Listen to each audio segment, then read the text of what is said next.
yung last comment nyo that was stricken off the record. Why did you consider it as a scam? Example, pag humingi ka sa nanay mo, Mami, yung 5,000, bibili ako ng libro. Hindi mo ginamit para sa libro. Ginamit mo, bibili ka ng makeup o ng date ka. Anong tawag bro? Ni-scam mong nanay mo.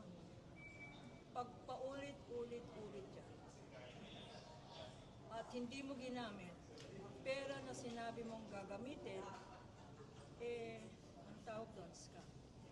Pero ang ini-scam ngayon, hindi nanay, hindi tayo. Ang ini-scam, taong bayan.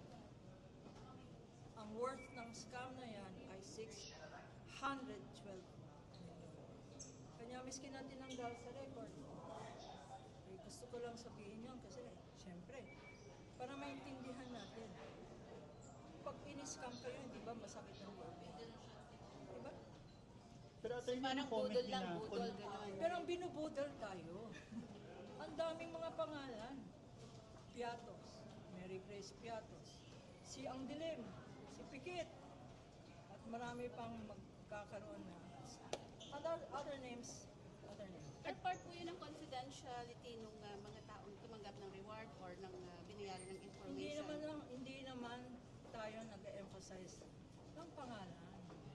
Ang pinapa-point out natin, yung ama, tsaka saan ginamit. Walang resibo. Kasi lagay mo pangalan dyan. Lahat po ba ng government agencies na merong confidential funds ay